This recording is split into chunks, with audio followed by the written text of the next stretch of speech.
প্রিয় দর্শক, সবাইকে স্বাগত জানাচ্ছি গণতন্ত্রের সংলাপে। সঙ্গে আছি আমি সেলিম আমরাও খান। অনুষ্ঠানটি সম্প্রচার হচ্ছে স্বপ্ন ধরার সৌজন্যে।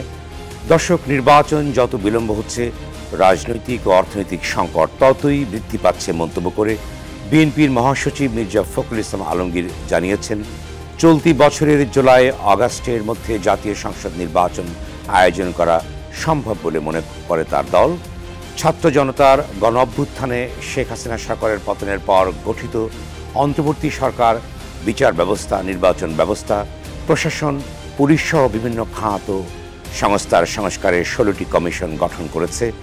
বিশ্লেষকদের অনেকে বলেছেন, শেখ হাসিনার 1.5 দশকের শাসনামলে চরম দলবাজি, স্বজনপ্রীতি আর স্বেচ্ছাচারিতার কারণে সাংবিধানিক ও রাষ্ট্রায়ত্ত প্রায় প্রতিটি প্রতিষ্ঠান ভেঙে পড়েছে। এসব প্রতিষ্ঠানের সংস্কার করে দেশের পুনর্গঠনের সময়ের প্রয়োজন। তবে গত 5 মাসের সংস্কার প্রক্রিয়া সহ দেশ পরিচালনায় অন্তর্বর্তী সরকার কতখানি সাফল্যের স্বাক্ষর রাখতে পেরেছে তা নিয়ে প্রশ্ন তুলেছেন কেউ কেউ। দীর্ঘদিন ধরে উচ্চ মূল্যস্ফীতির কারণে জনগণের যখন নাভিশ্বাস অবস্থা, তখন শতাধিক পণ্যের ওপর ভ্যাট বৃদ্ধি, টিসিবির 43 লাখ কার্ড বাতিল, ট্রাক সেল বন্ধ, সব সরকারি কর্মকর্তা কর্মচারীদের মহার্ঘ ভাতা প্রদানের মতো সিদ্ধান্তে ক্ষোভ প্রকাশ করেছেন রাজনৈতিক দলসহ সাধারণ জনগণও। এমন এক বাস্তবতা দর্শক আজ আমাদের আলোচনা বিষয়, সংস্কারের চ্যালেঞ্জ। আর এ বিষয়ে আলোচনার জন্য আজ আমাদের সঙ্গে স্টুডিওতে আছেন সিপিবির সাধারণ সম্পাদক রুহিন হোসেন প্রিন্স এবং বিএনপির ভারপ্রাপ্ত চেয়ারম্যান জনাব তারেক রহমানের উপদেষ্টা ডক্টর মাহাদি আমিন। দর্শক, অনুষ্ঠানে প্রশ্ন করতে অথবা মতামত জানাতে ফোন করুন টেলিভিশনের পর্দায় দেখা নম্বরে অথবা লিখুন ফেসবুকে। জানিয়ে রাখছি, অনুষ্ঠানটি ফেসবুকে সরাসরি সম্প্রচার হচ্ছে। যাচ্ছি মূল আলোচনা বিষয়ে সংস্কারের চ্যালেঞ্জ। প্রথমেই রুহিন হোসেন প্রিন্স, 5 মাস অন্তর্বর্তী সরকারের কি সাফল্য, ব্যর্থতা বা কি মূল্যায়নটা আছে আপনাদের কাছে যে মুহূর্তে? আমি ধন্যবাদ আপনাকে, আমি উপস্থিত আলোচককে ধন্যবাদ জানাচ্ছি এবং যারা শুনছেন তাদের শুভেচ্ছা জানাচ্ছি। দেখুন, প্রথম কথা হচ্ছে আপনি আজকে যেটা শুরু করলেন সংস্কারের চ্যালেঞ্জ। এখন আমি এটা শুনতে শুনতে একটা মনে হচ্ছিল আমরা সম্ভবত, আমি যদি ভুল না করি, দ্বিতীয়বার যখন এই আমাদের উপদেষ্টা পরিষদের প্রধান উপদেষ্টার আমন্ত্রণের সাথে দেখা করতে গেলাম, তখন আমরা একটু বলছিলাম, কারণ জিনিসপত্রের দাম কিন্তু বাড়তি ছিল, এটা কমে নাই। তো আমরা বলছিলাম যে জিনিসপত্রের দামের যে অবস্থা, সুতরাং আপনি যদি জনজীবনের সংকট দূর করার ক্ষেত্রে হাত না দেন, তাহলে তো আপনি অন্য কাজগুলো করতে পারবেন না। তা উনি একটা কথা বলেছিলেন, আমি সেইটাকেই কোট করে বলি। তো উনি বললেন যে হ্যাঁ, কথা তো ঠিক। আমি কাগজে ওনার ভাষ্য বলছি, কারণ আমি তো ছিলাম আমার সামনেই। বলছে, কাগজ কলমে দেখলাম মুদ্রাস্ফীতি আগের থেকে 1% কমেছে, তাতে লাভ কি? মানুষ তো আর মুদ্রাস্ফীতি খাবে না, মানুষ তো বাস্তবে দেখতে চায়। তাহলে এবার বাস্তবে আসি। এই যে সংস্কার কথা বলছি, এটা বৌদ্ধ আলোচনায় সংস্কার কি হতে পারে। কিন্তু আমি একটা আত্মসমালোচনা করি যে যখন আমরা ইউনূস সাহেবের সাথে প্রথম দেখা করলাম, সংস্কারের যখন আলোচনা উঠলো, আমার মনে হয় আমাদের বলা উচিত ছিল আগে আপনি বাজার ব্যবস্থা সংস্কার করেন। কারণ অতীতের ধারা, বিগত আমলের ওই একই বাজার ব্যবস্থা রেখে আপনি দ্রব্যমূল্য নিয়ন্ত্রণও করতে পারবেন না, কিচ্ছু করতে পারবেন না। সেই কাজটাই এখনো হয় নাই। বরঞ্চ দেখেন, আজকে যখন কথা বলছি, আপনি একটু যদি খেয়াল করেন তাহলে দেখবেন যে প্রায় শতাধিক পণ্য, তার মধ্যে অধিকাংশ নিত্যপণ্য, কিছু কিছু আছে সেটা অন্য আলোচনা, কিন্তু এমনভাবে ভ্যাট আরোপ করা হলো, প্রত্যক্ষ কর। একটা গরিব মানুষ, তিনি কিনতে গেলে যা ভ্যাট দেবেন, বাংলাদেশের 1000 কোটি টাকার মাল কিনতে গেলে সম ভ্যাট দেবেন। কেউ টের পাবে না। এর থেকে তুলবে কত টাকা? 12,000 কোটি টাকা। কল্পনা করা যায়? তার এমনিতে যখন আমরা এই আলোচনাটা করছি, দেখবেন বিগত আমল এবং এই কয় মাসে বেকারত্ব কিন্তু বাড়ছে, মানুষের খাদ্যের নিরাপত্তাহীনতা রয়ে গেছে, এখন মানুষের কিন্তু প্রকৃত আয় কমে গেছে। তার মধ্যে জিনিসপত্রের দাম বেশি ছিল, মুদ্রাস্ফীতি যেটা আপনি বললেন। তারপরে এই ভ্যাট বৃদ্ধি আরেকটা সংকট আনবে, আরও বড় সংকট আনবে। এই যে শিল্পে গ্যাসের দাম যদি প্রকৃত বৃদ্ধি করে, তাহলে আপনি বিনিয়োগ নষ্ট হবে এবং আপনি কর্মসংস্থান তো কমবে, কর্মহানি ঘটবে। তাহলে এই সংকট, প্রসঙ্গক্রমে বলি, এইখানে এই টাকা নিয়ে যাবে কোথায়, টাকার কোশ্চেন আসছে। তো আমরা পত্রিকায় যেটা দেখলাম, ওয়ার্ল্ড ব্যাংকের কাছে $1 বিলিয়ন নতুন করে ঋণ চাওয়া হচ্ছে, তাদের শর্ত মানা হচ্ছে। তো এটা তো হাসিনাই মানত। তাহলে আপনাকে তো একটু জোর করতে হবে যে আমি যে আমার দেশের জন্য ক্ষতিকর্তা আমি করব না, আমার ভ্যাট 15% সব জায়গায় করতে হবে, আমি কেন তার শর্ত মানবো? আমি অন্য জায়গায় তাইলে দরকার হলে না। আমাদের এই যে 12,000 কোটি টাকা আমার পাচারের টাকা, খেলাফেরিন, আমাদের দরকার হলে যদি ভ্যাট বাড়ানো দরকার হতো আমি বড় লোকের উপরে ভ্যাট বাড়াইতে পারতাম, ডাবল গাড়ি ডাবল বাড়ি, কথার কথা আমরা এই জায়গাগুলো প্রত্যক্ষ কর করতে পারতাম, সেইটা না করে করছে না।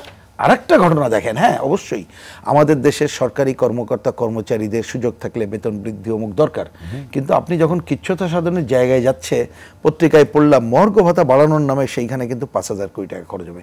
টাকা থাকলে দিতে তো অসুবিধা নেই, না হলে তো আপনি একটু সময় নিতে হবে।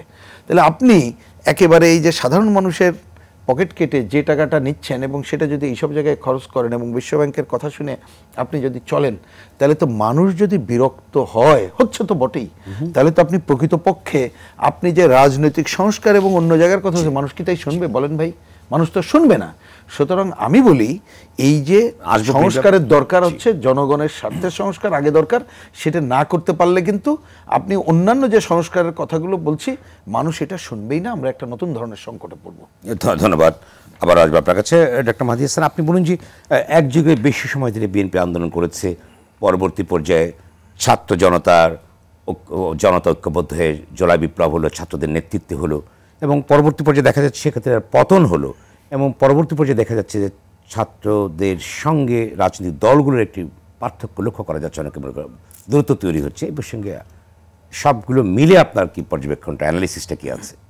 আপনাকে ধন্যবাদ, স্বাগত আপনাকে। 5ই আগস্টে যে সফল গণ অভ্যুত্থান সম্পন্ন হয়েছে তার প্রেক্ষাপটটা আমরা সবাই জানি, অনেক সুদীর্ঘ। গত প্রায় 16 বছর ধরেই বিএনপি সহ গণতন্ত্রের পক্ষে যতগুলো রাজনৈতিক দল আছে সবাই সবসময় এই ফ্যাসিবাদ বিরোধী আন্দোলনে অত্যন্ত জোরালো ভূমিকা রেখেছে। আমরা এটাকে ফ্যাসিবাদ বলছি কারণ এখানে অনেক মানুষ গুম হয়েছেন, খুন হয়েছেন, অনেক শহীদের রক্ত রয়েছে গত 16 বছর ধরে। শুধু আমাদের দল বিএনপির 60 লক্ষ নেতাকর্মীর বিরুদ্ধে মিথ্যা মামলা হয়েছে। স্বাভাবিকভাবেই এত গুম খুন হামলা মামলা মানবাধিকার লঙ্ঘনের ভেতরে সাধারণ মানুষের পক্ষে রাজপথে নেমে আসা খুব কঠিন ছিল। অনেক বিপত্তি ছিল, অনেক চ্যালেঞ্জ ছিল, অনেক রিস্ক ছিল, যার কারণেই এই দীর্ঘ সময়টুকু ধরে মূলত রাজনৈতিক দলগুলো আন্দোলনটাকে টেনে নিয়ে এসছে। কিন্তু যেহেতু জনগণকে সেভাবে মাঠে নেমে আসা সম্ভব হয় নাই মানবাধিকার লঙ্ঘনের কারণে, এটা গণ অভ্যুত্থানের রূপ নেয় নাই। একটি ফ্যাসিবাদী সরকারকে গণতান্ত্রিক আন্দোলনে শুধুমাত্র রাজনৈতিক দলের দ্বারা পতন ঘটানো অনেকটা অসম্ভব একটা ব্যাপার। এখানে জনগণের সরাসরি নেমে আসতে হয়। এই জুলাই এবং আগস্ট মাসে সেই জিনিসটাই সম্ভব হয়েছে। এখানে শুরু থেকে রাজনৈতিক দলগুলো ছিল, কিন্তু এটাকে গণ অভ্যুত্থান হিসেবে রূপদানের জন্যই কিন্তু কখনোই সেই স্টেকটা ক্লেম করা হয়নি। আমরা দেখব 16ই জুলাই ছিল খুব গুরুত্বপূর্ণ একটা দিন, যখন আবু সাঈদ শহীদ হলেন। সেদিন কিন্তু ছাত্রদলের ওয়াসিম আকরামও চট্টগ্রামে শহীদ হয়েছিলেন। 18 তারিখে যেদিন মীর মুগ্ধ মারা গেলেন, সেদিনও কিন্তু ছাত্রদলের অনেকগুলো ছাত্র শহীদ হয়েছিলেন। কিন্তু কখনোই আমরা এই জিনিসগুলো সামনে আসেনি। একইভাবে অন্যান্য যারা যুগপৎ আন্দোলনের সামনের রাজনৈতিক দলগুলো রয়েছিল, প্রত্যেকেরই কিন্তু এখানে অনেক ত্যাগ রয়েছে, অনেক সংগ্রাম রয়েছে, ওনারাও জেল জুলুমের শিকার হয়েছেন। কিন্তু আমরা সামগ্রিকভাবে রাজনৈতিক এই বিষয়টাকে সামনে না এনে এটাকে অরাজনৈতিক একটি গণ অভ্যুত্থান হিসেবে রূপ দিতে চেয়েছি। এবং এর কারণে দেখা যাচ্ছে, আমি শুধু আমার দলের কথাটাই বলতে পারি, বিএনপিরই 422 জন কিন্তু এই গণ অভ্যুত্থানে শহীদ হয়েছেন। 18 তারিখের পরে বিএনপির প্রায় 20,000-এর উপর নেতাকর্মী একদম আমাদের পল্টন অফিস ব্লক করে রেড দিয়ে সবাইকে কিন্তু সেখানে গ্রেফতার করা হয়েছিল। সুতরাং এই যে গণ অভ্যুত্থান হলো, এখানে সব শ্রেণী পেশার মানুষ ছিল। এটা এমন এক বাংলাদেশের প্রেক্ষিতে হয়েছে যেখানে একদিকে ফ্যাসিবাদ এবং তার দোসরেরা, আরেকদিকে সকল শ্রেণী পেশার সব বাংলাদেশি মানুষ। এখানে যেমন রাজনৈতিক দলগুলো ছিল, ঠিক একইভাবে এখানে রিক্সা চালক মারা গিয়েছেন, পোশাক শ্রমিক মারা গিয়েছেন, দিনমজুর মারা গিয়েছেন। এখানে অনেক অভিভাবক নেমে এসেছেন তাদের সন্তানদের স্বার্থে, অনেক সরকারি কর্মকর্তা রয়েছেন, রিটায়ার্ড আর্মি অফিসিয়ালস রয়েছেন, ওনারাও কিন্তু রাজপথে নেমে এসেছিলেন। সুতরাং সামগ্রিকভাবে এটা সমগ্র বাংলাদেশের বিজয় ফ্যাসিবাদের বিরুদ্ধে। তবে 5ই আগস্ট যখন সরকারের পতন হলো, তারপর তো আমরা 8ই আগস্টে একটা ইন্টারিম গভর্নমেন্ট ফর্ম হলো। সে সময় কিন্তু আমরা মোটা দাগে বলতে পারি 2 ধরনের স্টেক হোল্ডার ছিল, একটা রাজনৈতিক দলগুলো, আর একটা হচ্ছে অরাজনৈতিক ব্যক্তিগুলো। আমরা যারা গণতন্ত্রের জন্য আন্দোলন করে এসেছি গত 16 বছরের দীর্ঘ সময়ে, আমাদের যে আন্দোলন, যে সংগ্রাম, সেটা তো গণতন্ত্র পুনরুদ্ধারের জন্যই। আর এ কারণে কিন্তু গণতান্ত্রিক ব্যবস্থা পুনরুজ্জীবিত না হওয়া পর্যন্ত কিন্তু রাজনৈতিক দলগুলো এই ইন্টারিম গভর্নমেন্টের পার্ট হয়নি। যার কারণে দেখা গেছে অন্য যেসব স্টেক হোল্ডার রয়েছেন, যারা হয়তো আন্দোলন অনেক ভালো ভূমিকা রেখেছেন, তার ভিতর ছাত্ররা রয়েছেন, তার ভিতর সিভিল সোসাইটি মেম্বার্স রয়েছেন, হিউম্যান রাইটস অ্যাক্টিভিস্ট রয়েছেন, ওনারা যারা অরাজনৈতিক যে প্ল্যাটফর্ম থেকে এসেছেন, ওনারা মিলে ইন্টারিম গভর্নমেন্টটা ফর্ম করেছেন উইথ দ্য এক্সপেকটেশন যে যেহেতু এটার নাম অন্তর্বর্তী সরকার, অন্তর্বর্তীকালীন সময় ওনাদের মূল দায়িত্ব হচ্ছে একটা অবাধ, সুষ্ঠু এবং গ্রহণযোগ্য নির্বাচন আয়োজনের মাধ্যমে জনগণের ক্ষমতায়নটা আবার নিশ্চিত করা, পাবলিক ম্যান্ডেটের মাধ্যমে একটা ইলেক্টেড গভর্নমেন্টকে ফর্ম করানো, সেই ফ্যাসিলিটেশন করাটাই ওনাদের মূল দায়িত্ব। যার কারণে কিন্তু এই যে গণ অভ্যুত্থানে অনেক বড় ভূমিকা রাখার পরে কোনো রাজনৈতিক দল কিন্তু ডাইরেক্টলি ইন্টিম গভর্নমেন্টে আসে নাই, সেটাই ছিল মূল কারণ। আমরা আসবো তখনই, সেটা যেই হোক না কেন, জনগণের ভোটে রাজনৈতিক দলগুলো তখনই দেশ পরিচালনায় আসবে যখন একটা ইলেক্টেড গভর্নমেন্ট চলে আসবে। তো এই কারণে এখন ইলেক্টেড গভর্নমেন্ট যখন আসবে ইনশাআল্লাহ ইউ উইল সি। আমি যে প্রশ্নটা করেছিলাম যে ছাত্রদের সঙ্গে রাজনৈতিক দলগুলোর কোনো দূরত্ব সৃষ্টি হচ্ছে কিনা, যে উপাত্তগুলো আমরা লক্ষ্য করছি বিভিন্ন সময়, যে বক্তব্যগুলো লক্ষ্য করছি, আপনার কাছে কি মনে হয় এখানে? এটা কি সংস্কার বিষয় না, টোটাল প্রসেস, সংস্কার, নির্বাচন, বিভিন্ন ইস্যুতে। ছাত্র বলতেই বা কি বুঝাই আমরা? ছাত্র বলতে কি আমরা শুধুমাত্র যেটি বৈষম্য বিরোধী ছাত্র আন্দোলন, যেটি বৈষম্য বিরোধী ছাত্র আন্দোলনের এবং জাতীয় নাগরিক কমিটিও তারা বলছে, যেটি যেমন আমরা যদি নাম্বারের দিক থেকে দেখি, সবচেয়ে বেশি ছাত্ররা যারা রাজপথে ছিল, সবচেয়ে বেশি শহীদ যে ছাত্র সংগঠন থেকে হচ্ছিল সেটা হচ্ছে ছাত্রদল। ছাত্রদল কি ছাত্রের ভেতর পড়ে না? আবার ছাত্রদের ভেতরে কি প্রাইভেট ইউনিভার্সিটি, পাবলিক ইউনিভার্সিটি সবাই তো ইনক্লুডেড। শুধুমাত্র একটা নির্দিষ্ট ইউনিভার্সিটি বা একটা নির্দিষ্ট ক্লাস তো সব ছাত্রদেরকে রিপ্রেজেন্ট করছে না। এখানে যেহেতু আমি বলছি এটা সকল শ্রেণী পেশার মানুষ অংশগ্রহণ করেছিল, এখানে প্রাইভেট ইউনিভার্সিটি স্টুডেন্টরা ছিল, তাদের অনেক বড় ত্যাগ আছে, অনেক বড় স্টেক রয়েছে, ওনাদেরকে রিপ্রেজেন্ট করা হচ্ছে। এখানে যে ছাত্র দল ছিল, ছাত্র শিবির ছিল, অন্যান্য ছাত্র সংগঠন ছিল, বাম প্রায় প্রতিটা রাজনৈতিক দলের ছাত্র সংগঠন ছিল, ইসলামিক দলগুলো ছিল, ওনাদেরকে রিপ্রেজেন্ট করছেন নাকি আমরা গুটি কয়েকজন ছাত্রের কথা বলছি? তো সেই প্রশ্নটা অনেক ক্লিয়ার হওয়া প্রয়োজন। দেশটা আমাদের বুকের ভেতর রাখা আছে। এই স্বপ্নগুলি দেশের সবচেয়ে বড় সম্পদ। আমরা বিশ্বাস করি এই স্বপ্নগুলিতেই তৈরি হবে স্বপ্নের বাংলাদেশ।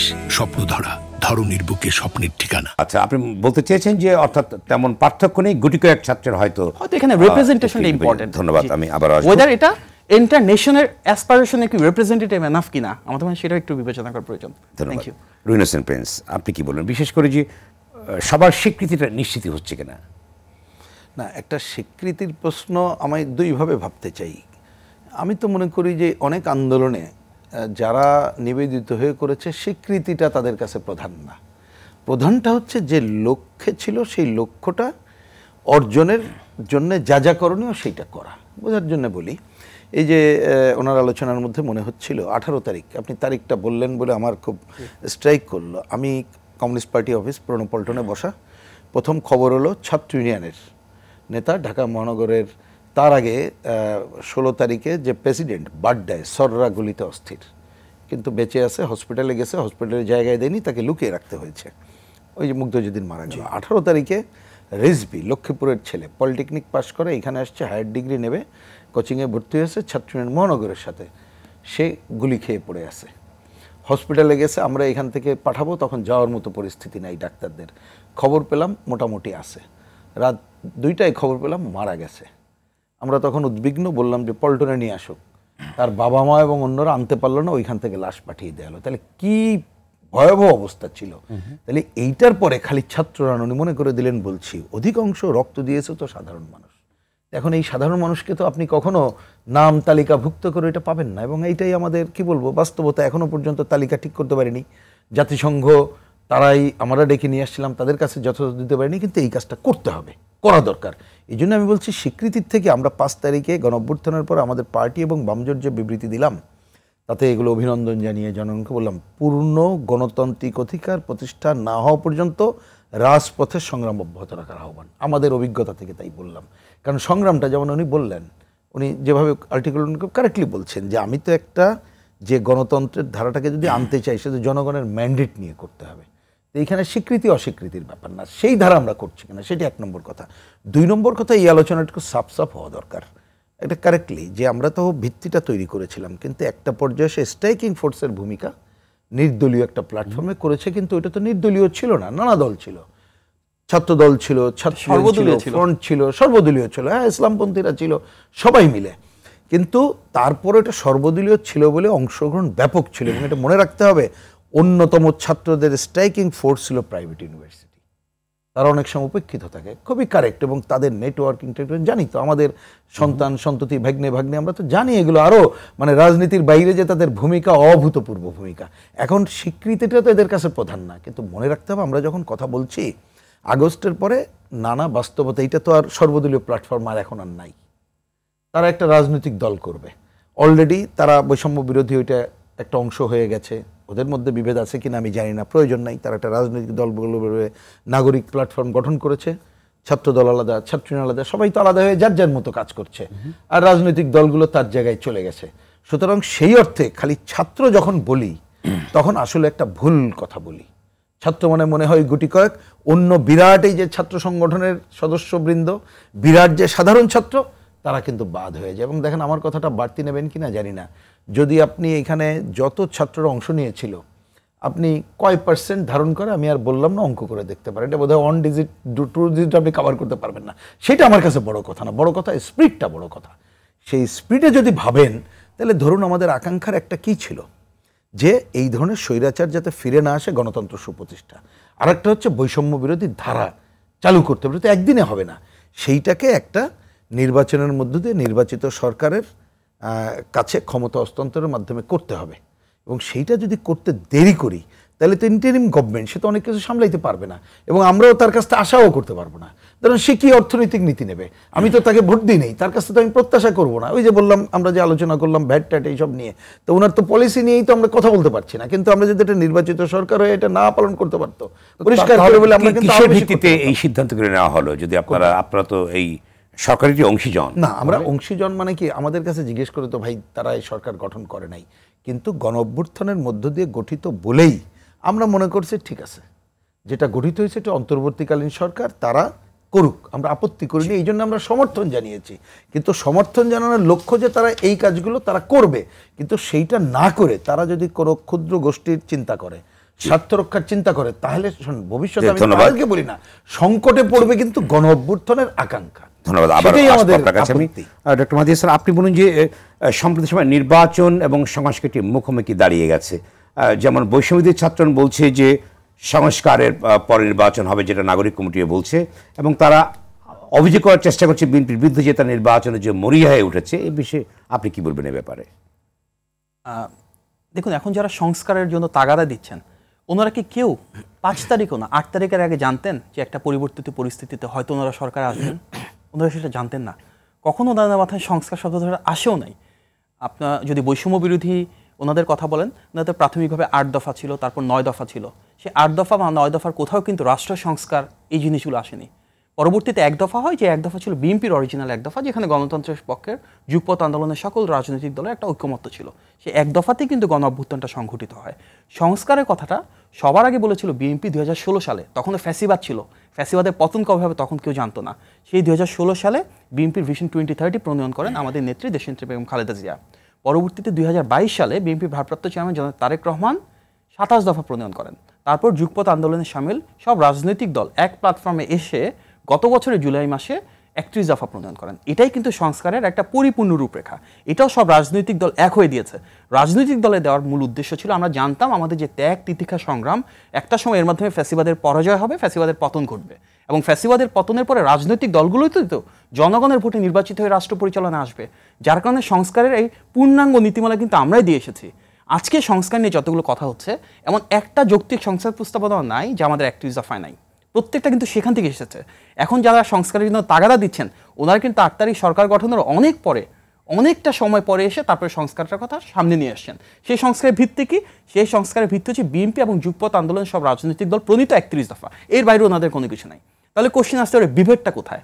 সংস্কারের বেসিক কন্টেন্ট নিয়ে আসলে কোনো বিভেদ নাই। কোন মেথড হবে সেটা নিয়ে কিছুটা কনভারসেশন আছে। মূল যে বিভেদটা বা হয়তো কিছুটা দৃষ্টিভঙ্গিগত পার্থক্য আছে, সেটা হচ্ছে সংস্কারটা কোন প্রক্রিয়াতে হবে। এক্ষেত্রে আমাদের অবস্থান খুব সুস্পষ্ট। প্রশ্ন আপনাকে করি, আপনি যুগপৎ আন্দোলনের কথা বলেছেন যে যুগপৎ আন্দোলনের অনেক দলগুলো আপনাদের সঙ্গে ছিলেন, কিন্তু যুগপৎ আন্দোলনের যে সমস্ত দলগুলো শরিক ছিল তাদের কেউ কেউ কিন্তু আপনাদের ইঙ্গিত করে বলার চেষ্টা করছেন, এক ফ্যাসিস্টকে হটিয়ে অন্য ফ্যাসিস্টকে আমরা চাই না, এমন কথা বলছে। এই প্রসঙ্গে আপনার কি মূল্যায়নটা আছে? আমি জানি না এই ধরনের আদৌ কেউ বলছেন, আমি দলের নাম উল্লেখ করতে চাই না, আছে বিভিন্ন দল। দেখুন, ফ্যাসিবাদটা তো এস্টাবলিশ হয়েছে একটা কস্ট অফ ব্লাড, জীবনের উপর বেস করে, রক্ত দিয়ে। সবচেয়ে বেশি রক্ত দিয়েছে তো বিএনপি। আমাদের হাজার হাজার মানুষ শহীদ হয়েছেন, আমাদের 60 লক্ষ লোকের নামে মিথ্যা মামলা করা হয়েছে। তো যাদের কারণে হয়েছে সেই ফ্যাসিস্ট, আর যারা নিপীড়িত হয়েছে, নির্যাতিত হয়েছে, তারা কি এক হওয়া সম্ভব? বাংলাদেশে আপনি যদি বলেন আমরা ফ্যাসিস্ট বলতে বুঝি শেখ হাসিনাকে, তো আপনারা যেভাবে দেখুক, শেখ হাসিনা অল্টারনেটিভ কে? বিএনপির দেশনেত্রী বেগম খালেদা জিয়া? কেউ কি, আমি মনে হয় না বাংলাদেশে একজন মানুষ আছেন যিনি বলবেন দেশনেত্রী বেগম খালেদা জিয়া ফ্যাসিস্ট হতে পারেন। এত জুলুম নিপীড়নের শিকার হওয়ার পরে প্রায় 50টা মতো ওনার বিরুদ্ধে মামলা। তারেক রহমান, ওনার বিরুদ্ধে 80টির উপর মিথ্যা মামলা। ওনার সাথে রাজনৈতিকভাবে না পেরে ওনার বাক স্বাধীনতা হরণ করা হয়েছে। নিয়ম কানুন নতুন করে তৈরি করে আইন আদালতের মাধ্যমে ওনার কথা বলা বন্ধ করা হয়েছে, যেই টেলিভিশন চ্যানেল এয়ার করেছে সেটা বন্ধ করে দেওয়া হয়েছে। ওনাকে কি ফ্যাসিস্ট বলছে কেউ? আমার মনে হয় না। আমার ধারণা যে এই ধরনের চিন্তা কেউ করছেন না। বিক্ষিপ্তভাবে হয়তো দু একজন মানুষ বলতে থাকতে পারেন, but this is not a unified thought. আমরা যদি হিস্ট্রিক্যালি দেখি, যদি এমনভাবে বলা যায়, অনেকে বলবার চেষ্টা করেন যে অর্থাৎ সংস্কার না হয়, যদি নির্বাচন হয় তাহলে শুধুমাত্র ক্ষমতারই হাত বদল হবে, এমন কথা কিন্তু আছে প্রচলিত, বলছে অনেক রাজনৈতিক দল। না, ফ্যাসিজম ডেমোক্রেসি এক্ষেত্রে আমরা যদি দেখি হিস্ট্রিক্যালি, বাংলাদেশে বাকশালের পরে কিন্তু আমাদের যে বহুদলীয় গণতন্ত্র সেটি বিএনপির হাত ধরে এসেছিল, শহীদ প্রেসিডেন্ট জিয়াউর রহমান করেছিলেন। স্বৈর শাসনের পরে সংসদীয় গণতন্ত্র কিন্তু বিএনপির বাংলাদেশে রিইনস্টল করেছিল দেশনেত্রী বেগম খালেদা জিয়া ইলেক্টেড হওয়ার পরে। সুতরাং বাংলাদেশে কিন্তু ডেমোক্রেসি এসেছে সবসময় বিএনপির মাধ্যমে। সংস্কার আর নির্বাচনের বিষয়ে আমাদের খুব সুস্পষ্ট যে মতামত, সেটা হচ্ছে এই যে অন্তর্বর্তী সরকার, এর নামটাই অন্তর্বর্তী, তার মূল দায়িত্ব কি? একটা অবাধ, সুষ্ঠু এবং গ্রহণযোগ্য নির্বাচন আয়োজন করা। এর সাথে সম্পৃক্ত যে সংস্কার কাজগুলো আছে অতটুকু ওনারা করবেন, অর্থাৎ তার ওনারা বিচার বিভাগের কাজটুকু করবেন, ওনারা নির্বাচন কমিশন সংক্রান্ত কাজগুলো করবেন, ওনারা জনপ্রশাসনের কাজগুলো করবেন, ওনারা আইন শৃঙ্খলা বাহিনীর কাজগুলো করবেন। এই 4টা সংস্কার সরাসরি একটা ইলেকশন আয়োজনের সাথে সম্পৃক্ত। বাকি যা কিছু ওনাদের করা প্রয়োজন, প্রত্যেকটা সংস্কারের ক্ষেত্রে ওনাদের কমিশন আছে, কমিশন প্রপোজাল দিতে পারে। প্রপোজালের পরে ইমপ্লিমেন্টেশনটা তো একটা ইলেক্টেড গভর্নমেন্টের করতে হবে উইথ আ পাবলিক ম্যান্ডেট। যেমন কনস্টিটিউশনের কথা বলছেন, কনস্টিটিউশন একটা নন ইলেক্টেড গভর্নমেন্ট কীভাবে করবে? সেই সরকারই করতে পারবে যার জনগণের ম্যান্ডেট রয়েছে, যার জনগণের ক্ষমতায়নের মাধ্যমে জনগণের প্রতি দায়বদ্ধতা রয়েছে। এর বাইরে তো কোনো গভর্নমেন্টের পক্ষে এগুলো ধরা সম্ভব না। তো সংস্কারের ক্ষেত্রে ওনারা ডিফারেন্ট কমিশন থেকে ডিফারেন্ট প্রপোজাল দিতে পারে, পলিসি ফ্রেমওয়ার্ক দিতে পারে, হয়তো সেটা প্রপোজাল আকারে থাকবে, পরবর্তীতে ইলেক্টেড গভর্নমেন্ট এসে করবেন, এবং এর মাঝামাঝি যতটুকু সময়টুকু ওনাদের আছেন ইলেকশনের সাথে রিলেটেড কাজটুকু ওনারা করে দিবেন। যতটুকু সংস্কারই ওনাদের এখন করা প্রয়োজন। এর পাশাপাশি অন্তর্বর্তী সরকারের মূল দায়িত্ব কি? স্টেবিলিটিটাকে ধরে রাখা, আইন শৃঙ্খলা পরিস্থিতি ঠিক রাখতে হবে। এই যে আমরা সচিবালয়ে অঘটন দেখলাম, সেটা তো ওনাদের থেকে কাম্য না। বিচার ব্যবস্থাটাকে অত্যন্ত দ্রুততর করা। গত 5 মাসে আমরা বিচার প্রক্রিয়ায় তেমন কোনো প্রোগ্রেস দেখতে পারি নাই। তাদের আরও একটা বড় দায়িত্ব হচ্ছে দ্রব্যমূল্য নিয়ন্ত্রণ রাখা। আমরা দেখি যে দ্রব্যমূল্য আরও বাড়িয়ে দিচ্ছে। তো ওনাদের বেসিক যে কাজ, ওনাদের যে রুটিন ওয়ার্কগুলো তাদের কাছে এক্সপেকটেশন আছে, সেগুলোতে ঘাটতি রেখে সংস্কারে ধরা তো জিনিসটা আরও তালগোল পাকিয়ে যাওয়ার মতো অবস্থা হবে। ধন্যবাদ। রোহিণী সিং প্রিন্স, আপনি বলেন নির্বাচন এবং সংস্কার প্রশ্নে ঐক্যমত্যের সংকটটা কোথায় আছে? কেন একই জায়গায় আসতে পারছে না রাজনৈতিক দলগুলো? আচ্ছা, আমি এই কথার একটু বলি। আপনি একটু আগে কিছু আলোচনা তুলেছেন অন্যান্য বিষয়। ধরুন, আমরা বাংলাদেশের পুরো মুক্তিযুদ্ধ পরবর্তী রাজনৈতিক যারা দায়িত্ব পালন করেছে, কে কী করেছে, সেই আলোচনায় এখন আমরা বসি নাই। সেটা হলে এক ধরনের আলোচনা। কিন্তু শেষ কথাটা আমি বলি, 24-25কে ধরে যদি বলি, তাহলে হচ্ছে বড় ঘটনা ছিল জনগণের ম্যান্ডেট না নিয়ে জোর করে ক্ষমতায় থাকা। তার জন্য এক ব্যাখ্যা। যেমন আমরা মনে করি যে অর্থনৈতিক দুর্বৃত্তায়ন যেভাবে ঘটছে, সেটা রক্ষার জন্য এগুলো করতে হয়েছে। আপনি ওইটা বন্ধ না করতে পারলে পারবেন, এক দলের ব্যাখ্যা। আমি যে সেইটা নাই বা গেলাম, তাহলে আপনাকে ছেড়ে দিতে হবে কিসের উপরে? সেটা হচ্ছে জনগণের ম্যান্ডেটের উপরে। তাই ছাড়া তো কোনো পথ নেই। এখন যদি কেউ মনে করে, কথাটা কেন বললাম, সংস্কার না করলে একটা ফ্যাসিবাদ আসবে, অমুক আসবে, তমুক আসবে, এই কথা বলার অধিকার কে কাকে দিছে রে ভাই? এটা তো জনগণের উপরে ছাড়তে হবে। কথার কথা, জনগণ যদি ভোট দিয়ে আজকে ভুল করে, তাহলে জনগণকেই ওই শুধরানোর সুযোগ দিতে হবে। যদি জবাবদিহি, মানে যাকে নির্বাচিত করবে, তাহলে আমরা এমন ক্লজ করব তাকে যাতে টেনে নামানো যায় এবং আবার ভোট করা যায়। এইটার মধ্য দিয়ে কিন্তু আগাবে সংস্কার। তো এমন না যে কালকে একটা করলাম সব দুধের নহর বয়ে যাবে। সংস্কার তো, আমি তো বলি যে কথাটা কেমন শোনাবে, পৃথিবী যতদিন থাকবে, মানুষ যতদিন থাকবে, সংস্কার চলতে থাকবে। সুতরাং ওই অঙ্কটা একটা ভুল অঙ্ক, কথাটা ভুল আমার বিবেচনায়। কিন্তু হ্যাঁ, যে কেউ জনগণকে বলতে পারে যে তুমি অতীত দিনে ক্ষমতা দেখেছো, যখন ভোট হবে তুমি এমন কাউকে নির্বাচিত করো না যার অতীত খারাপ ছিল বা যে করতে পারেনি, সেই কথা বলার অধিকার আছে। তাহলে সেইটা করতে গেলে তো যারা এই কথাগুলো বলছে তাদেরকে আসতে হবে এই ধরনের গণতান্ত্রিক ধারায়। দল করুক, অসুবিধা নেই, তার পক্ষে ম্যান্ডেট নিক, সেসব দলের বিরুদ্ধে বলুক, জনগণ তাদের ম্যান্ডেট দিলে তখন সে বলতে পারে। তার আগে তো ওই সংস্কারের নাম করে পুরো গণতান্ত্রিক প্রক্রিয়াকে বন্ধ রাখার যথাযথ না। এটা গেল আমার প্রথম বক্তব্য। দ্বিতীয় ছোট্ট বক্তব্য, আমরা কিন্তু কেউ, আমার জানা মতে, সংস্কারের কার্যক্রমের কেউ বিরোধিতা করছি না। কিন্তু যে কথাটা আমাদের, আমি বামপন্থীদের পরিষ্কার বলি, আমরা লিখিতও বলেছি যে নির্বাচন যেন তেন না, সুষ্ঠু গ্রহণযোগ্য নির্বাচনের জন্য যা যা সংস্কার করা দরকার ওইটা প্রথমে করে আপনি একটা ভালো নির্বাচন দেন। আর ঐক্যমতের ভিত্তিতে বিভিন্ন প্রতিষ্ঠান যে বিভিন্ন সময় ধ্বংস হয়ে গেছে, ওইটা ভালো করার জন্য কতটুক, মানে কী কী সংস্কার করা যায়, একটা প্রস্তাবনা রেডি করেন। ওইটা আপনার দায়িত্ব, সবটা করা না, কিন্তু ওই নির্বাচনের সময় যতটুকু সময় থাকবে আপনি যতটুকু পারেন শুরু করেন, ট্রেনটা সেট করেন। তাহলে যারা ক্ষমতায় আসবে তাদের দায়িত্ব। এখন কেউ যদি বলে আদৌ তারা করবে কিনা, আরে ভাই সেই উত্তর তো আমি দিতে পারবো না। আপনি কাকে নির্বাচিত করবেন তার উপরে নির্ভর করে, যেটা আমি এটা পপুলার কথা বলি, আপনি যদি একটা জেনারেশনের তেঁতুল গাছকে লাগান তা আপনি তো মিষ্টি আম পাবেন না, সেটা আপনার উপরে, কিন্তু এটা গণতন্ত্রের উপরে ছেড়ে দিতে হবে। এটা কিন্তু 1-2 হবে না, কারণ দীর্ঘদিন গণতন্ত্রহীনতায় যে সংকটগুলো তৈরি হয়েছে, কাল পরশু তো এটাকে সংকট দূর করার চিন্তাটাই ভুল চিন্তা। সুতরাং আপনি গণতন্ত্রের ধারায় এসে এই কাজগুলো করতে হবে, এটা একটা। 3 নম্বর কথা আমার বক্তব্য, যেটা উনিও যে কথাগুলো বলেছেন এটা একমতই বলতে হয়, সেটা হচ্ছে যদি আমরা বুঝতাম এই 5 মাসে, এটা অন্তর্বর্তীকালীন সরকার, যদিও আমি বেশি প্রত্যাশা করি না, কারণ তারা ইউনাইটেড সরকার না, ইউনাইটেড মত নাই, এবং এটা তো ঠিক তারা আগের দিনও জানতেন না হয়তোবা, কিন্তু যদি আমরা জানতাম যে 5 মাসে জনগণের প্রত্যাশা পূরণে অনেক পজিটিভ কাজ করছে, তাহলে কিন্তু 2-4 দিন দেরি হলে কেউ আপত্তি করতো না। কিন্তু আমরা দেখছি দিন যত যাচ্ছে এমন সংকট তৈরি হচ্ছে, তাতে করে একটা সুষ্ঠু নির্বাচন করাটাই কঠিন হবে। এই যদি কঠিন হয়, এর সুযোগ কে নেবে বলেন তো? পতিত স্বৈরাচার। ধন্যবাদ। আপনার কাছে আমি আসবো। দেশি বিদেশি অপশক্তি, যেটা আমরা হতে দিতে পারি না বলে আমরা বলছি জরুরিভাবে দ্রুত নির্বাচনের তারিখ ঘোষণা করে আমাদের এই যে গণতন্ত্র প্রতিষ্ঠার জন্য নির্বাচনের ধারা অগ্রসর হয়। দেশটা আমাদের বুকের ভেতর রাখা আছে। এই স্বপ্নগুলি দেশের সবচেয়ে বড় সম্পদ। আমরা বিশ্বাস করি এই স্বপ্নগুলিতেই তৈরি হবে স্বপ্নের বাংলাদেশ। স্বপ্ন ধরনীর বুকে স্বপ্নের ঠিকানা। মাহাদিমিন, আপনার কাছে যে রাজনীতি সংস্কৃতি কি পরিবর্তন লক্ষ্য করছেন কিনা, জনাব তারেক রহমানের যে বক্তব্যগুলো আমরা আলোচনা করলাম, বিরতির আগে যে প্রশ্নটি করলাম, কি মনে করেন আপনি? ধন্যবাদ।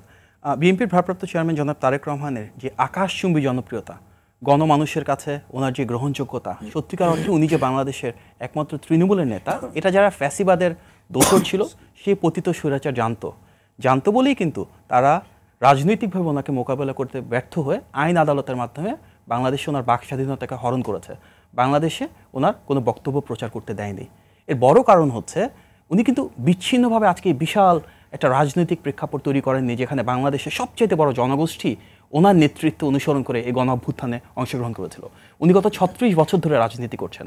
1988 সালে বগুড়া জেলার গাবতলী উপজেলায় বিএনপির একজন প্রাথমিক সদস্য হিসেবে ওনার রাজনীতি শুরু। অর্থাৎ উনি কোনো বড় রাজনৈতিক পরিচয় নিয়ে শুরু করেননি, তৃণমূলের একজন নেতা হিসেবে ধাপে ধাপে উনি আজকের এই জায়গায় উঠে এসেছেন। স্বাভাবিকভাবেই এই দীর্ঘ সময়ে যতদিন উনি বাংলাদেশে ছিলেন, বাংলাদেশের এমন কোনো জেলা নাই, এমন কোনো উপজেলা নাই, এমন কোনো থানা নাই যেখানে ওনার বিচরণ ঘটেনি। উনি ঢাকা কেন্দ্রিক রাজনীতি করেনি, বারবার তৃণমূলে ছুটে গিয়েছেন, তৃণমূলের মানুষের সমস্যা উপলব্ধি করেছেন, সেই সমস্যার সমাধান দেওয়ার চেষ্টা করেছেন। ওনার যে রাজনৈতিক নীতি সেটা হচ্ছে তৃণমূলের ক্ষমতায়নের মাধ্যমে, বটম আপ অ্যাপ্রোচের মাধ্যমে সমাজের যারা শোষিত শ্রেণী, যারা নিপীড়িত মানুষ, যারা তৃণমূলে রয়েছেন, যারা ছিন্নমূল, সত্যিকার অর্থে যাদের অভাব রয়েছে, সেই সাধারণ মানুষের প্রত্যাশাটাকে রাষ্ট্র পরিচালনার সাথে মেলবন্ধন তৈরি করা। সুতরাং এই যে একটা রাজনৈতিক বিশ্বাস, সেই রাজনৈতিক বিশ্বাসেরই কিন্তু প্রতিফলন আমরা দেখতে পাই ওনার বিভিন্ন বক্তব্যে। সেখানে আপনি বলেছিলেন খুব প্রগতিশীল ভাষা, ওনার যে প্রাঞ্জল ভাষা, যে উপস্থাপনা, আমরা দেখব যে 5ই আগস্টের পর থেকে অনেকে অনেক বক্তব্য দিয়েছেন, কিন্তু ওনার একটা বক্তব্য নিয়ে এখন পর্যন্ত আমার জানার মতো কোনো সমালোচনা হয়নি, কারণ প্রত্যেকে উনি খুব ডিগনিফাইডভাবে অ্যাড্রেস করেছেন, যার যেখানে ডিউ ক্রেডিট সেটা দিয়েছেন। অনেক হয়তো যার অবদানের চাইতে বেশি ক্রেডিট উনি নির্দ্বিধায় দিয়েছেন। এটাই তো রাজনৈতিক, অনেক ক্ষেত্রে কোনো নাম উচ্চারণ করেননি, এবং জি না, কারণ উনি তো নাম উচ্চারণ করেননি, এমন সুন্দরভাবে বক্তব্য। উনি তো জিঘাংসা রাজনীতি বিশ্বাস করেন না, উনি বিশ্বাস করেন একটা টলারেন্ট এবং ইনক্লুসিভ বাংলাদেশ, যেখানে লিবারেল ওয়েতে প্রত্যেকে রেকগনাইজ করা হবে। আমরা যদি দেখি 5ই আগস্টের পরে কিন্তু ওনার বক্তব্য সামগ্রিকভাবে সারা বাংলাদেশ দেখতে পেয়েছে। এর আগেও কিন্তু ওনার এই ধরনের বক্তব্য এসেছে, আনফর্চুনেটলি সেটা সাধারণ মানুষ পর্যন্ত সেভাবে পৌঁছায়নি, বিভিন্ন বাংলাদেশে নিষিদ্ধ থাকার কারণে। আমরা যদি দেখি গণ অভ্যুত্থানের এই সময়টুকুতে যখন বাংলাদেশে ইন্টারনেট ছিল না, তখন কিন্তু সেই লন্ডনে বসে থেকে উনি ইন্টারন্যাশনাল এটাকে পুশ করেছেন। উনি সে সময় একের পর এক বক্তব্য দিয়েছেন, টুইট করেছেন, ইন্টারন্যাশনাল কমিউনিটির সাথে যোগাযোগ করেছেন। এই যে প্রেক্ষাপটটা, যেখানে বাংলাদেশে ইন্টারনেট ছিল না, কমিউনিকেশন বন্ধ ছিল, উনি কিন্তু ওনার যে দায়িত্ব একজন রাষ্ট্রনায়ক হিসেবে বাংলাদেশকে বহির্বিশ্বে তুলে ধরা, সে কাজটা সেখান থেকে তুলে ধরেছেন। এবং ওনার বক্তব্য যদি আমরা শুধু 5ই আগস্টের পর না, আগে থেকেও দেখি, সবসময় সেই ঔদার্য, সেই সৌজন্যবোধ, সেই সম্মান, সেটা কিন্তু উনি ধরে রেখেছেন। 5 তারিখের পরে যেটা আমরা দেখি, 5ই আগস্ট থেকে 8ই আগস্ট বাংলাদেশে কিন্তু কোনো সরকার ছিল না। সেই সময় মূল রাজনৈতিক নেতৃত্ব হিসেবে কিন্তু তিনি বারবার বাংলাদেশের মানুষকে, ওনার এই তৃণমূলের নেতাকর্মীকে আহ্বান জানিয়েছেন বাংলাদেশে যেন স্থিতিশীলতা ধরে রাখে। তখন কোনো থানা ছিল না, পুলিশ ছিল না, আইন শৃঙ্খলা বাহিনী ছিল না, সরকার ছিল না। অনেকের ভয় ছিল, আওয়ামী লীগের ওনারা বলেছিল যে সরকার পতনের পরে হয়তো একদিনে লক্ষ লক্ষ মানুষ মারা যাবে। তার কোনো কিছুই কিন্তু হয়নি। না হওয়ার মূল কারণ ফ্যাসিবাদ পতনের পর সে 5 তারিখে কিন্তু উনি 3বার বক্তব্য দিয়েছেন, 6 তারিখে বক্তব্য দিয়েছেন, 7 তারিখে দিয়েছেন, 8 তারিখে দিয়েছেন। প্রতিদিন উনি একের পর এক বক্তব্য দিয়েছেন, একটার পর একটা টুইট দিয়েছেন, বারবারই দেশের মানুষকে অ্যাড্রেস করেছেন, ওনার নেতাকর্মীকে অ্যাড্রেস করেছেন। অত্যন্ত অঞ্চলনীতি মনিটরিং এর ভিতরে রেখেছিলেন যতদূর অ্যাবসলিউটলি। উনি পার্টি স্ট্রাকচারের ভেতরে তৃণমূল পর্যন্ত পৌঁছে গেছেন। যে মেসেজটা ছিল সেটা হচ্ছে যারা বিজয়ী তাদের ঔদার্য অনেক বেশি থাকতে হবে এবং বাংলাদেশকে সবার জন্য নিরাপদ রাখতে হবে, নিশ্চিত করতে হবে যে আমরা সবাই মিলে ওনার বাবা শহীদ প্রেসিডেন্ট জিয়াউর রহমানের যে বাংলাদেশি জাতীয়তাবাদের আদর্শ, যে আমাদের ধর্ম, বর্ণ, রাজনৈতিক বিশ্বাস, ব্যক্তিগত ব্যাকগ্রাউন্ড যাই হোক না কেন, আমাদের সবার ভিতরেই সাম্য, মানবিক মর্যাদা এবং সামাজিক সুবিচার প্রতিষ্ঠা করে বাংলাদেশটাকে সামনের দিকে এগিয়ে নিয়ে যেতে হবে, সেটাই কিন্তু উনি এস্টাবলিশ করেছেন। সো 5 থেকে 8 তারিখে সরকারবিহীন অবস্থাও যে বাংলাদেশে একটা স্থিতিশীলতা ছিল, সেটা কিন্তু মূলত ওনারই কার্যকর নেতৃত্বের কারণে। পরবর্তীতে আমরা দেখলাম যখন পূজা আসলো, একটা দেশি বিদেশি ষড়যন্ত্র ছিল, সেখানে দেখা গেল যে পূজা মণ্ডপে একটা আঘাত আসতে পারে, এই ধরনের বেশ কিছু প্রোপাগান্ডা ক্যাম্পেইন ছিল, কনস্পিরেসি ছিল। সেখানেও কিন্তু ওনার নির্দেশে বিএনপি সর্বস্তরের নেতাকর্মীরা মুসলমান হিন্দু নির্বিশেষে ভাই ভাই হয়ে প্রত্যেকটা পূজা মণ্ডপ, ধর্মীয় উপাসনালয়, বাড়িঘরে গিয়ে গিয়ে পাহারা দিয়েছে এবং আমরা নিশ্চিত করেছি সামগ্রিকভাবে যে বাংলাদেশে কোনো ধর্মীয় বা সাম্প্রদায়িক বিভাজন যেন না থাকে। এটাও কিন্তু ওনার নেতৃত্বেই হয়েছে। আমরা দেখেছি যখন বন্যা হয়েছে, বাংলাদেশের এমন কোনো প্রত্যন্ত অঞ্চল নাই যেখানে বিএনপির নেতাকর্মীরা ওনার নির্দেশে ছুটে যাননি, সাধারণ মানুষের পাশে গিয়েছেন, পাশে গিয়ে তাদেরকে সহায়তা করেছেন। দেখেছি কোমর পানিতে বিএনপির অনেক সিনিয়র লিডারশিপ গিয়ে তাদের ত্রাণ পৌঁছে দিয়েছেন। তারেক রহমান রাজনৈতিক সংস্কৃতি যে পরিবর্তনের কথা বলছেন, এটা কিন্তু আরও অনেক সুদূরে বিস্তৃত। আমরা যদি দেখি শুধুমাত্র ওনার কথায় যে সবাইকে সম্মান দিচ্ছেন তা না, উনি বাংলাদেশে মানে এটা প্রথমবারের মতন নিজের জন্মদিন পালন করছেন না, বলছেন আমাকে রাষ্ট্রনায়ক বা দেশনায়ক বলবেন না। এটাও এর আগে কেউ কখনো করেননি। রাজনৈতিক সংস্কৃতির পরিবর্তন আমরা আরো কি দেখি, ব্যানার ফেস্টুন এগুলো রাইট। করেছেন। রাজনৈতিক সংস্কৃতির পরিবর্তন এখানেও ব্যানার ফেস্টুন নিষিদ্ধ করেছেন, শোভাযাত্রা, মোটর বাইক নিষিদ্ধ করেছেন। এটা কিন্তু অনেক বড় একটা চেঞ্জ। আমরা দেখলাম ফ্যাসিবাদের সময় শেখ হাসিনা শুধু আমৃত্যু ক্ষমতায় থাকার জন্য হাজার হাজার মানুষ গুম করেছেন, খুন করেছেন। সেই বাস্তবতার বিপরীতে দাঁড়িয়ে যেখানে বাংলাদেশের সবাই বলছেন এটা ফ্রি ফেয়ার ইলেকশন হলে বিপুলভাবে উনি বিজয়ী হয়ে প্রধানমন্ত্রী হবেন, তিনি নিজেই বলছেন পরপর 2বারের বেশি বাংলাদেশে কারো প্রধানমন্ত্রী হওয়া উচিত না। এটাই তো রাজনৈতিক সংস্কৃতির একটা অনেক বড় পরিবর্তন। আচ্ছা, আরেকটি প্রশ্ন, আপনি যখন তৃণমূলের কথা বললেনই এবং জনাব তারেক রহমান কিন্তু তার প্রতিটি বক্তব্যই, ভাষণে কিন্তু বারবার বলছেন নেতাকর্মীদের দেশ গঠনে সবকে দেশ গড়ে এগিয়ে আসতে হবে, কিন্তু কিছু কিছু ঘটনা ঘটেছে প্রত্যন্ত অঞ্চলে যা অনেকের ভিতরে হতাশা সৃষ্টি করেছে। এই সম্পর্কে আপনার পর্যবেক্ষণ বা মূল্যায়নটা কি আছে, কি বলবেন এই প্রসঙ্গে আপনি? বিএনপি তো অনেক বড় দল, 60 লক্ষ মানুষ যদি আমাদের শুধু মিথ্যা মামলারই শিকার হয়, এখানে বিচ্ছিন্নভাবে কিছু অঘটন ঘটতে পারে, কেউ কেউ হয়তো করতে পারেন। সেক্ষেত্রে কিন্তু ওনার ডাইরেক্ট ইনস্ট্রাকশন আছে। অলরেডি 1000-এর উপর নেতাকর্মী আমাদের কেউ বহিষ্কার হয়েছেন, কারো স্থগিতাদেশ হয়েছে, অনেকে শোকজের শিকার হয়েছেন। তার মানে কি, নেতৃত্ব থেকে উনি সরাসরি বলে দিয়েছেন যে এই ধরনের কোনো অপকর্ম করলে দল সাথে সাথে কঠিন অ্যাকশনে যাবেন। এবং জনাব তারেক রহমান কিন্তু আইন শৃঙ্খলা বাহিনীকে বলেছেন যদি এই ধরনের কোনো বিষয় থাকে ওনারা যেন তারা অ্যাকশন নেন। দলের প্রধান হিসাবে তো উনি ওনার দলের যখন যেখানে দেখছেন যে কেউ যদি কোনো কিছু করে থাকেন সেখানে অ্যাকশনে যাচ্ছেন, তাহলে যারা দেশ পরিচালনার দায়িত্বে রয়েছে, এখন যারা ক্ষমতায় রয়েছেন, ওনারা আইন শৃঙ্খলা বাহিনী ব্যবহার করুক, করে যদি সেখানে দেখা যায় বিএনপির কারো কোনো ফল্ট আছে ওনাকে ধরুক। বাস্তবতা হচ্ছে সেখানে যেটা সমস্যা, এখানে অনেকগুলো মিস ইনফরমেশন, ডিসইনফরমেশন ক্যাম্পেইন এক হয়ে গিয়েছে। আমরা দেখেছি দল থেকে জনাব তারেক রহমানের নেতৃত্বে বিভিন্ন জায়গায় তৃণমূলে তদন্ত করা হয়েছে, বলা হচ্ছে যে বিএনপির একজন কোনো একটা জায়গায় চাঁদাবাজি করতে গেছে। অধিকাংশ ক্ষেত্রে দেখা যাচ্ছে যারা যাচ্ছে তারা সে বিএনপি নামধারী বা নব্য বিএনপির সাথে তাদের কোনো সাংগঠনিক সম্পৃক্ততা নেই, তাদের কোনো স্থানীয়ভাবে পদ নাই, বিএনপি রাজনীতি কখনো করে নাই। অনেকেই ফ্যাসিবাদের দোষর আগে আওয়ামী লীগ করতো, হুট করে একটা জায়গায় গিয়ে বলছে আমি বিএনপির অমুক জায়গার অমুক নেতা, কিন্তু প্র্যাকটিক্যালি দেখা যাচ্ছে তাদের বিএনপির সাথে কোনো রকম অ্যাটাচমেন্ট বা অ্যাফিলিয়েশন নাই। এই ধরনের ক্ষেত্রে লোকাল পুলিশ রয়েছে, অ্যাডমিনিস্ট্রেশন রয়েছে, বিএনপি লিডারশিপ আছে, তাদের সাথে কথা বললে ভালো। এবং আরেকটা বিষয়, জাস্ট একটা পয়েন্ট, অনেক ক্ষেত্রে এটাও দেখা যাচ্ছে গত 16 বছরে আমাদের অনেক নেতাকর্মীর কিন্তু বিষয় সম্পত্তি আওয়ামী লীগের লোকজন দখল করেছে, লুট করেছে। বিএনপির নেতাকর্মীরা যখন যাচ্ছে নিজেদের সম্পদ বা সম্পত্তি পুনরুদ্ধার করবার জন্য, সেখানে কিন্তু অনেক সময় সেটা ব্র্যান্ডেড হয়ে যাচ্ছে যে লুটপাট করতে যাচ্ছে বা চাঁদাবাজি করতে যাচ্ছে, কিন্তু দেখা যাচ্ছে তাদের নিজেদের দখলকৃত সম্পত্তি পুনরুদ্ধার করতে যাচ্ছে। তো এই যে একটা মিস ইনফরমেশন ক্যাম্পেইন, সেটাকে আসলে আমাদের ঠিক করা প্রয়োজন। তবে আমাদের নেতা বিএনপির ভারপ্রাপ্ত চেয়ারম্যান জনাব তারেক রহমানের ক্লিয়ার ইনস্ট্রাকশন রয়েছে, পার্টিতে বিচ্ছিন্নভাবে যদি কেউ কিছু করে থাকে সেটা এগেইনস্টে যেমন অ্যাকশন নেওয়া হচ্ছে, তেমনি বিএনপির নাম ব্যবহার করে যারা অপকর্ম করছে তাদেরকেও ধরিয়ে দেওয়ার জন্য আহ্বান। আপনি ছোট্ট একটা প্রশ্ন করবেন এবং খুব সংক্ষেপে উত্তর দেবেন। সেটা হচ্ছে যে 5 আগস্টের ভিতরে পরে জনগণের ভিতরে একটা আকাঙ্ক্ষার সৃষ্টি হয়েছে।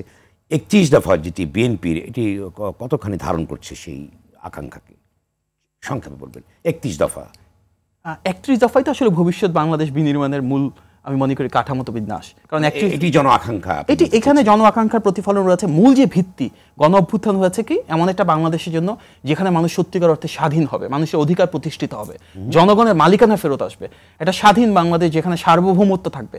31 দফাতে এগুলোই বারবার অনুরোধিত হয়েছে। বিএনপির পূর্ববর্তী যে সরকারগুলো রয়েছে যেখানে নারীর ক্ষমতায়ন হয়েছে, যুবকের ক্ষমতায়ন হয়েছে, শিক্ষা এবং কৃষি বিপ্লব হয়েছে, কর্মসংস্থান আপনি হয়েছে, বলতে চেয়েছেন যে 31 দফার ভিতরেই এই ভবিষ্যৎ বাংলাদেশের যে মানুষের নিশ্চয়ই স্বপ্ন গণ আকাঙ্ক্ষার প্রতিফলনের জন্য 31 দফা। ধন্যবাদ। এবং আবার আসবো। ভেঙে পড়া রাষ্ট্র কাঠামো মেরামতের জন্য Listen, please, আপনি কি বলবেন সংক্ষেপে বলবেন যে যে অবস্থা চলছে গত 5 মাসের মূল্যায়নটা আপনি করলেন, তাহলে কি দাঁড়াচ্ছে? নির্বাচন সংস্কার এই মিলে একটি জটিল অবস্থা অনেকে বলবার চেষ্টা করেছেন।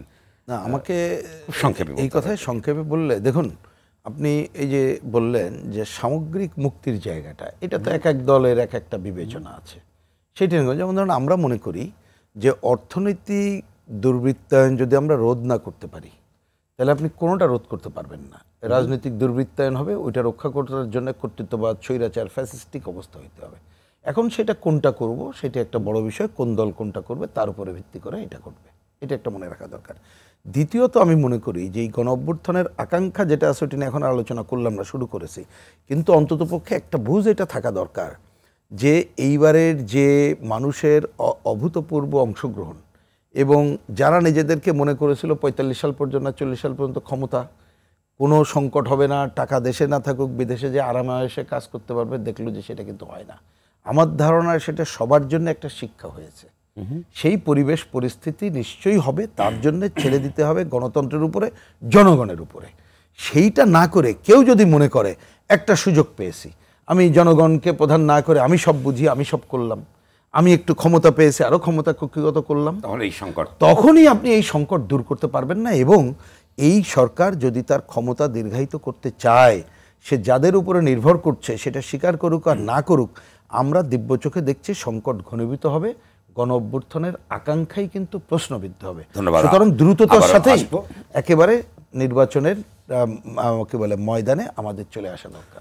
জনাব মাহাদি, আরেকটি সর্বশেষ প্রশ্ন আপনাকে করতে চাই যে জনাব তারেক রহমান তো সবসময় একটি কথা বলে আসছেন যে অন্তর্বর্তী সরকারকে কোনোভাবে ব্যর্থ হতে দেওয়া যাবে না, সবসময় বলছেন তিনি, কিন্তু বাস্তবতা হচ্ছে যে দ্রব্যমূল্যের ঊর্ধ্বগতি, আইন শৃঙ্খলার অবনতি, নানা অর্থনৈতিক সংকট, রাস্তাঘাট সংস্কার, নানা রকম সংকটে জর্জরিত এবং ব্যর্থ হওয়ার উপক্রম হয়েছে এই সরকার করাকে বলছেন যে অন্তর্বর্তী সরকার ব্যর্থ হচ্ছে। আপনার মূল্যায়ন কি আছে? যখন তারেক রহমান তো বলেছে যে এই অন্তর্বর্তী সরকারের সাফল্য বাংলাদেশের সাফল্য, এই অন্তর্বর্তী সরকারের ব্যর্থতা বাংলাদেশের ব্যর্থতা। উনি এটিও বলেছেন এই সরকার যেন সফল হয় সেটার জন্য তাদেরকেই কার্যকর পদক্ষেপ গ্রহণ করতে হবে। আমরা দেখেছি কিছুদিন আগে যে ভ্যাটের মাধ্যমে দাম বাড়ানো হলো, এটা তো জনগণের আকাঙ্ক্ষার সাথে সাংঘর্ষিক। আমরা সেই সরকার চাই যেটা জনগণের পাবলিক পালস বোঝে, জনগণের কষ্ট কোথায় সেটা লাঘব করে। যদি কষ্ট আরও বাড়িয়ে দেয়, ফ্যাসিস্টরা যেভাবে চালিয়েছে যে তারা দেশ চালাতে পারছে না, অর্থের সংকট, তাহলে মানুষকে চিপড়ে সেখান থেকে টাকাটা নিয়ে গেল, সেই ধারাবাহিকতা তো আমরা চাই না। যেমন দেখলাম খুব স্ট্রাইকিং একটা ব্যাপার, ওষুধের ক্ষেত্রে ভ্যাটের মাধ্যমে দাম বাড়ানো হচ্ছে, চশমার ক্ষেত্রে বাড়ানো হচ্ছে, ইন্টারনেটের ক্ষেত্রে বাড়ানো হচ্ছে, মোবাইলের ক্ষেত্রে বাড়ানো হচ্ছে। এগুলো হতাশাজনক, এগুলো বিভিন্ন শ্রেণী পেশার মানুষের অর্থনৈতিক অবস্থা আরও খারাপ করে তুলবে। আমাদের প্রত্যাশা অন্তর্বর্তী সরকারের কিছু ক্যাপাসিটির প্রবলেম রয়েছে, দে হ্যাভ লিমিটেশনস। এটা ওভারকাম করার জন্য যারা পলিটিক্যাল স্টেক হোল্ডার রয়েছে, সব রাজনৈতিক দল, বিশেষত যারা বিভিন্ন সময় রাষ্ট্র পরিচালনায় সম্পৃক্ত ছিল, ওনাদের সাথে যদি কনসালটেশন করেন, ডায়ালগ করেন, সব স্টেক হোল্ডার কিন্তু অন্তর্বর্তী সরকারকে সাপোর্ট দিচ্ছে, যেভাবে হোক না কেন we are here to support them. যারা দেশ পরিচালনা করেছেন, যাদের সে প্রজ্ঞ অভিজ্ঞতা রয়েছে, ওনাদের সাথে যদি আলাপ আলোচনা করেন, বিচ্ছিন্নভাবে একটা সিদ্ধান্ত না নিয়ে যদি সামগ্রিকভাবে একটা নীতিমালার মাধ্যমে কার্যকর সিদ্ধান্ত নেওয়া হয়, তাহলে মনে অনেকগুলো প্রবলেম অ্যাভয়েড করা সম্ভব। এর ভিতরে কিন্তু মির্জা ফখরুল ইসলাম আলমগীর আজকে প্রশ্ন তুলেছেন যে 44 লক্ষ কার্ড বাতিল করা হয়েছে এবং যেটি টিসিবির ট্রাক বন্ধ করে দেওয়া হয়েছে খাদ্যর, অন্যদিকে মহার্ঘ ভাতার জন্য 7,000 কোটি টাকা বরাদ্দ করা হয়েছে এবং শুল্ক ভ্যাট বৃদ্ধি করা হয়েছে বলে তিনি উদ্বেগ প্রকাশ করেছেন। এই ব্যাপারে আপনার কি বক্তব্য আছে? এই সরকারটা তো নির্বাচিত না, there is a problem. So ওনারা কতটা রিপ্রেজেন্ট করছেন? There is a bigger and broader Bangladesh behind and beyond this interim government. সব স্টেক হোল্ডারদেরকে তো ইন্টিগ্রেট করতে হবে। একটা বড় সিদ্ধান্ত নেওয়া হচ্ছে, সেখানে বিচ্ছিন্নভাবে গুটি কয়েক মানুষ করলেন, আর বাংলাদেশে বিপুল জনগোষ্ঠী সেখানে কোনো মতামতের প্রতিফলন হলো না। স্বাভাবিকভাবে সেই সিদ্ধান্ততে তো দেখা যাবে দেশের মানুষই আরও ক্ষতিগ্রস্ত হচ্ছেন। এটা প্রত্যেকটা ক্ষেত্রে। আপনি কার্ডের কথা বলেন, শেষ বক্তব্যটা কি আছে যদি বলেন আপনি? আমার শেষ বক্তব্য, এই ফ্যাসিবাদের পতন হয়েছে একটা জাতীয় ঐক্যের উপর ভিত্তি করে। সেই যে জাতীয় ঐক্যমত্য ছিল একদিকে ফ্যাসিবাদ, বাংলাদেশের গণতন্ত্রকামী সকল মানুষ আরেকদিকে, সেই জায়গাটাতে আমাদের ব্যাক করতে হবে। সেই জায়গায় যদি আমাদের ব্যাক করতে হয় তাহলে বড় বড় যে পলিসি প্রপোজাল বা ডিসিশনগুলো রয়েছে সেই জায়গায় একটা ঐক্যমত্যের দরকার, এবং এই সরকারের দায়িত্বে যারা রয়েছেন তাদের উচিত এর বাইরে যারা রয়েছেন তাদের প্রত্যেকে ইন্টিগ্রেট করা, পলিসি ফর্মেশনের সময় কথাবার্তা বলা, কনসালটেশন করা, ডায়ালগ করা, এবং ওনাদের যেসব জায়গায় সীমাবদ্ধতা রয়েছে একমাত্র সবার সাথে আলাপ আলোচনার মাধ্যমে, সবার এক্সপার্টিজ এবং এক্সপিরিয়েন্সটাকে ইউজ করবার মাধ্যমে সেটা তারা ওভারকাম করতে পারবেন। আদারওয়াইজ এটা এমন একটা সিচুয়েশন হবে যেটা টেনেবল হবে না, কারণ এখন যেভাবে দাম বাড়িয়েছে এটা সম্পূর্ণ জনগণের আকাঙ্ক্ষার সাথে সাংঘর্ষিক, এটা কোনোভাবেই কাম্য না। ধন্যবাদ। ধন্যবাদ। আপনার কাছে আমি আসতাম, কিন্তু আমাদের সময় শেষ করতে হচ্ছে। আবারও একদিন হয়তো আলোচনাকে দীর্ঘায়িত করা যাবে। দর্শক, স্বপ্নধারা নিবেদিত গণতন্ত্রের সংলাপ আজ এ পর্যন্তই। সঙ্গে থাকবার জন্য ধন্যবাদ সবাইকে।